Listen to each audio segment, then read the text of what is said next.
N factor है ना। तो डेफिनेशन ऑफ एन फैक्टर क्या है?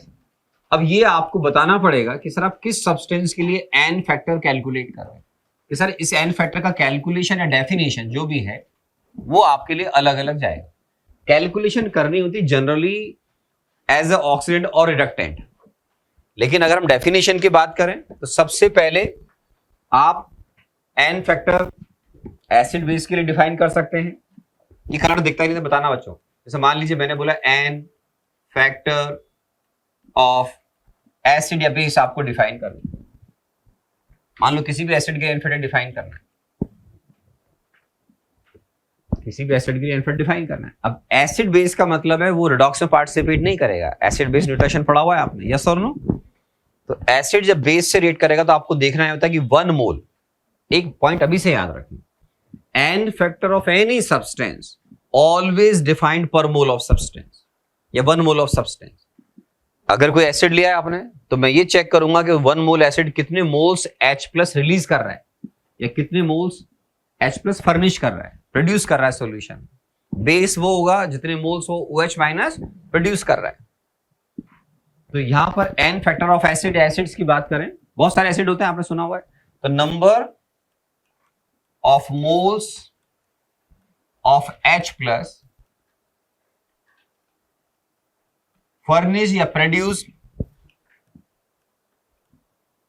produced by 1 mole of acid, 1 mole of acid। For example आप अगर मान लीजिए HCl, HNO3, इस तरीके से HBr, इन सब की बात कर रहे हैं सर, तो इनका जो एन फैक्टर है अगर रिएक्शन नहीं दे रखा तो इनका एन फैक्टर सिंपल 1 माना जाएगा, बिकॉज ये 1 मोल H+ दे सकता है। 1 मोल HCl 1 मोल से H+ दे भी नहीं सकता है सर, है ना। तो रिएक्शन अगर दे रहा है तो बहुत बढ़िया, नहीं देगा तो आप तो सिंपल देखो उसकी शक्ल पे कितने मोल्स लिखे हुए देने के लिए। दिक्कत आएगी डाइप्रोटिक में। जैसे मान लो H2SO4 है, आराम सुने, H2SO4 का एन फैक्टर मे बी 1 और 2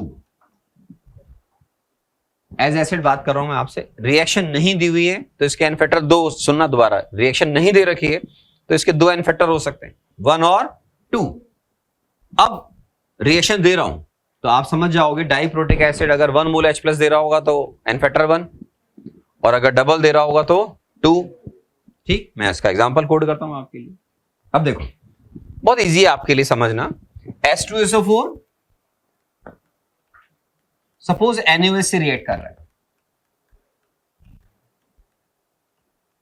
इसकी रिएक्शन को देखिए आप समझ जाएंगे। NaHSO4 aqueous plus H2O। इस रिएक्शन में सल्फ्यूरिक एसिड का कंप्लीट न्यूट्रलाइजेशन हुआ ही नहीं है सर, हुआ है क्या? तुम बताओ, नहीं हुआ ना? अरे हाँ तो करो। तो इसका एन फैक्टर क्या होगा यहाँ पे? 1 mole H2SO4 release only 1 mole H+ ion. इसको बोलते हैं इनकम्प्लीट न्यूट्रलाइजेशन। क्या बोलते हैं बेटा? Incomplete neutralisation.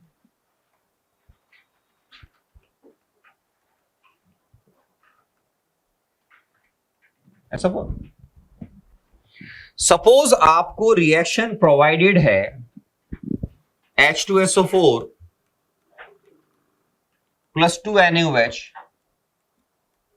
converting into Na2SO4 plus H2L।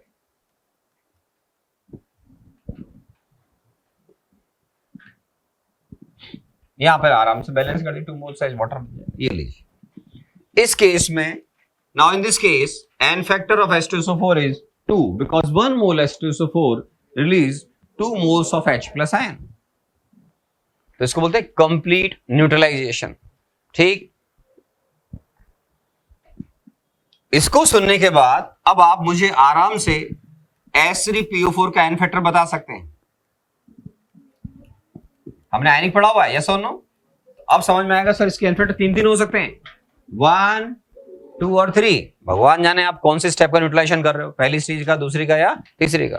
First step neutralization, second और थर्ड। तो n factor may be may be 1, 2 और 3, हाँ 3 मैक्सिमम होगा। H3PO4 का 1 मोल 3 मोल से H+ रिलीज नहीं कर सकता है, अगर आप फॉर्मूला समझते हैं तो। ठीक है, कल को आप बोलो P को भी कन्वर्ट कर लो H में, O को भी कन्वर्ट कर लो। 1 मोल H3PO4 containing 3 moles of H+, मेरे ख्याल से इसमें किसी को डाउट नहीं होना चाहिए। तो इसका मैक्सिमम एन फैक्टर 3 हो सकता है। सल्फ्यूरिक एसिड का as a acid n factor 2 हो सकता है मैक्सिमम। 2 पॉसिबल है सर। रिएक्शन देगा तो अच्छी बात है, नहीं देगा तो अब बता रहा हूं, जेई में मान लो कंट्रोवर्शियल क्वेश्चन आ गया, मान लो। अब जेई मेन में तो कुछ भी हो सकता है सर। उन्होंने बोला equivalent mass of H2SO4 is, अब यार पहले तो बताओ ना रिएक्शन क्या है, रिएक्शन नहीं दे रखी है, तो फिर मैं मानता हूं कि टाइट्रेशन का नॉलेज यहां काम आता है कि आप अगर H2SO4 कुछ दे ही नहीं रहे हो तो आप खराब सोच ही क्यों रहे हो। आप मानकर चलो टाइट्रेशन खत्म हो रही होगी, सल्फ्यूरिक एसिड का रिएक्शन नहीं दे रखा है तो आपको एन फैक्टर मैक्सिमम पे जाना चाहिए 2 पर। क्या हम मानकर चलेंगे सर? एजम्पशन है कि उस एसिड का आपने कंप्लीट न्यूट्रिशन किया होगा, तो उसका एन फैक्टर फिर क्या माना जाएगा उस केस में? 2। तो आपको एडवाइस उस केस में कि अपने आंसर भी देना है, क्वेश्चन भी आसान है, लग रहा है कि सर इसने रिएक्शन नहीं दिया, कुछ इनकम्प्लीट सा है, तो उस पर आपको मैक्सिमम पे जाना चाहिए। H3PO4 जब कंप्लीट न्यूट्रलाइजेशन या न्यूट्रलाइज हो जाएगा तो किस में कन्वर्ट होगा? Na3PO4। हाँ या ना? लिखो रिएक्शन। तो अगर आपको एग्जाम में मालूम है रिएक्शन दे रखा है तो उसके 3 एन फैक्टर हैं, 1, 2 और 3। 3 मैक्सिमम है। मैक्सिमम तब आएगा जब आप H3PO4 का कंप्लीट न्यूट्रलाइजेशन कर देंगे। 3NaOH will produce 1 mole of Na3PO4 plus बोलो बेटा 3 moles of water। yes or no?